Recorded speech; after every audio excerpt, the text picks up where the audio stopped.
All right, so how are you?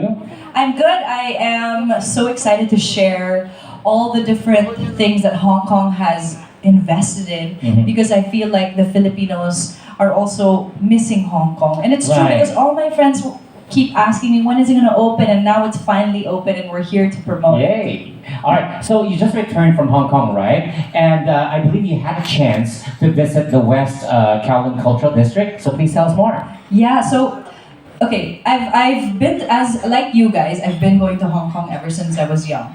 But I really didn't get to see the other side of there. And living in Hong Kong during the pandemic, I was able to explore.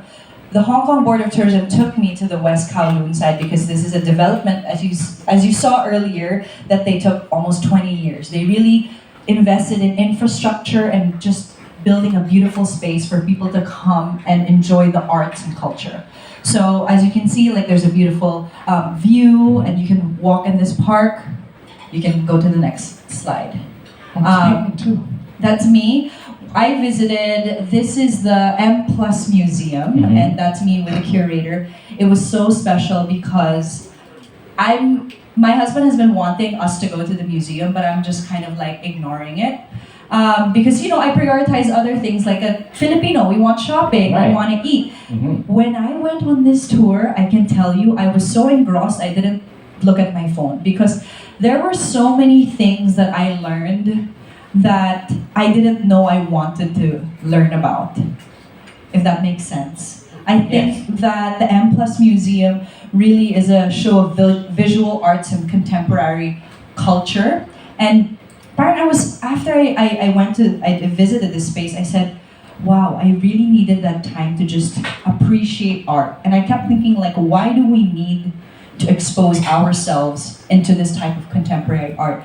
And it's a mix of getting to see, other people's expression of themselves, obviously culture, and also really getting to know the contemporary Hong Kong. All of these modern artists had something to say, and it was set in a way that was, I guess there was digital media, there was a sculpture, it was so interactive, it was so mind-opening that I really encourage a lot of our tourists to come and just take the time, even just 3 hours in the museum. I think your kids would love it. I think they have something for everyone. Sorry, I'm talking too much. You're absolutely right because we could always go shopping, eating, whatever, but sometimes it's always good to immerse ourselves in art, right? I think, when we buy something, it's like, okay, I have this back. Right. But when you go to an exhibit and an exhibition, it's a different kind of inspiration that really pokes at your creative side, and you see how people express themselves. And after I came from them, I'm like, I want to take up more pottery and I want to do this because I was so inspired by how everything was curated. The curator said that they now are bringing in Yayoi Kusama, and it took them 4 years to close that deal. Wow. It's an international artist. It's going to be on for at least 2 years. They're renovating it. So I really see the investment they have in arts and culture, and I enjoy it so much. And I'm sure visiting museums like this is really an experience, right? It's really an experience that you don't want to miss out.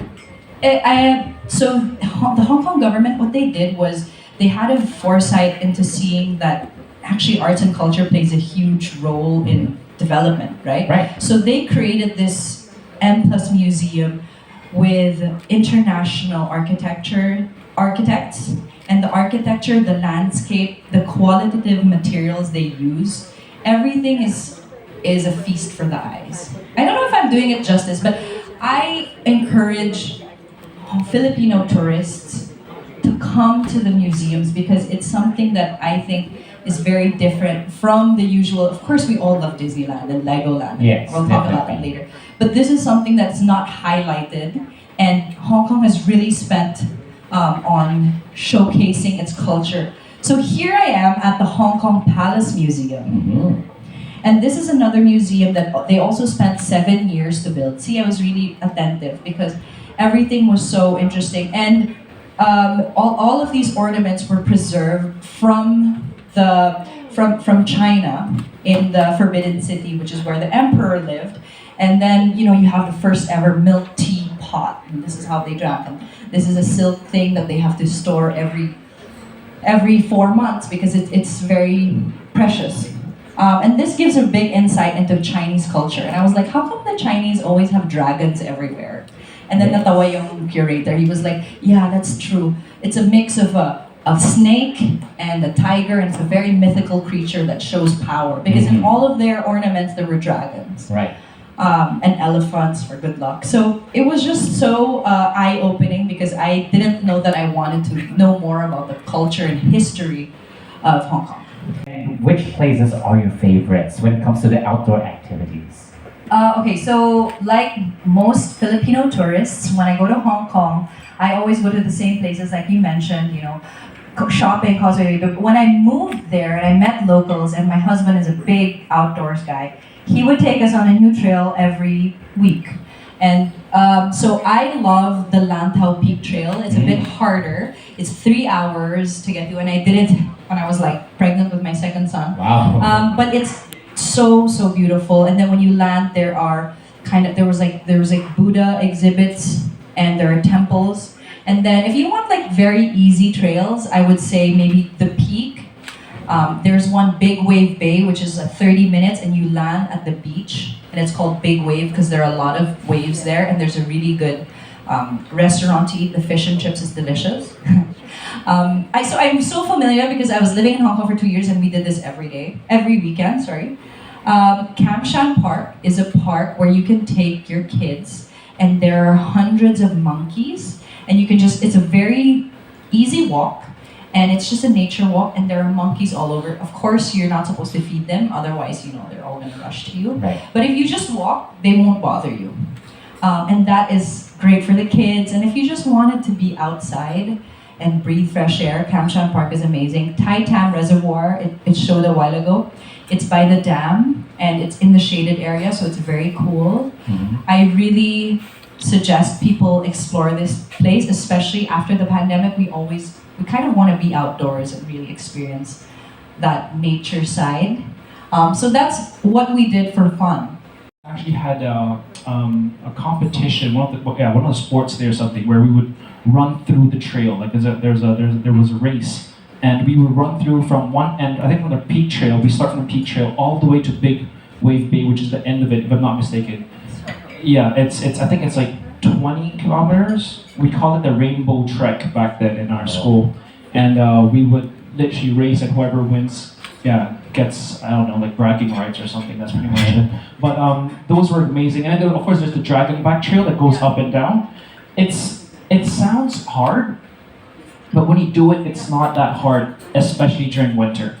And I strongly suggest my friends who go to Hong Kong to always check out all these trails during winter. Don't do it during summer. I mean, you're just gonna kill yourself for being that hot. But during winter and during spring, those are the best times. When the weather is really nice. Yes, no. No, I was just going to say that I think what's very unique about Hong Kong is that aside from it's such a cosmopolitan city, you can take 15 minutes and you can be in Sheko Beach, and it's like beautiful, right? And then you can take another 15 minutes going up near the peak, and you can do a trail that's very accessible, it's free. I think my kids definitely enjoy nature so much more because we live in Hong Kong and we have the access, which a lot of Filipino tourists don't know that this is something that people actually enjoy, or the kids will enjoy, which is basically going outdoors. And most of all, it's free and it's fun. Can I also just add the fact that I think a lot of Filipinos have this misconception that Hong Kong is small. Hong Kong is honestly not that small. It's only small because you're just at the Chimichanchuri area, Causeway. Right. Central That's where we area. always are. That's it. But then there's so much more to explore It's that so people true. don't know. In terms of landmass, I mean, I'm being a geek here, but in terms of statistics, the mass of Manila, the land area is actually half of Hong Kong. Hong Kong actually is double the size of Metro Manila, and that's because we have all these amazing trails, Right. all these amazing concrete, I don't know, the jungle area, whatever you want to call it, but we're not just the concrete jungle. Yeah, I agree. So these are photos of me. So one day my son didn't have school because it was a public holiday, and my husband said, okay, let's go somewhere. And we rented a small boat. It doesn't cost too much. And I learned wake surfing. Can you imagine? We took a 25-minute taxi ride, and we just did wake surfing for 4 to 5 hours. It's affordable. It's a new sport that we tried. It was fun. My son naman, he was kind of swimming in the ocean. We were invited on a boat and we went to this area. It's called Millionaires Bay. It's white sand. It's really pristine. But I guess a lot of people also don't know is that Hong Kong makes everything so accessible. They have a lot of transport. They have ferries. You can go. We went to this island called Llama Island. If you Google it, it's an island where they don't allow cars. And they have like third wave coffee shops and vegan restaurants, and it's really like cool and indie. A lot of expats live there, but nobody really knows about it. So we really took the time to explore all these places. We also went to like obviously Sai Kung. We went to Lower Shengsha Beach. There's a lot of Filipinos there, so it really also feels like home when you see it. You know, kababayan, and they'll always help you out. Yeah. You know, how come I don't know any of these places, right? And then, I mean, we are always there in Hong Kong, right? From time to time, especially pre-pandemic. Now, I have a quick question for everyone. Have you guys ever heard about these places that we have just mentioned? Show of hands. Oh, yes, you do. There's one person. Oh, we have more. All right. So they Not are. even the Hong Kong. they're like. So they are the minority who know about all these stuff we're talking about right now. Okay, so of course to the rest of us, I really hope we all get a chance to visit food. But what will be your recommendations? I have a lot, so it really depends. Like if some people need, let's say, a night out in a formal without kids, then I would say if you want Chinese food, you can go to Mott 32. They have a really good char siu pork, roast duck. It's delicious. If you're just kind of like a tourist going around the city, you want to try something very unique, there's this place called Brass Spoon, and they specialize though in Vietnamese, but it's so good. Zagit Soba, they only have like 4 things on the menu. They have like chukamen ramen and then like chicken wings. There's always a line, but it's absolutely worth it. Hong Kong is such a melting pot of different culinary places. So I was just telling my friends last night, because we were looking for a bar to come here in Manila. And I was like, if you guys came to Hong Kong, there would be an endless number of wine bars, also mixologists. So Hong Kong has like the best cocktails in the world. So if you, for example, are entertaining guests and you guys want to have yummy cocktails, there's just so many places. There's Casio, there's all these cool new places that opened up. Yeah, and then obviously for kids, my gosh, there's endless places to go. There's Disneyland. I don't even have to speak much about it.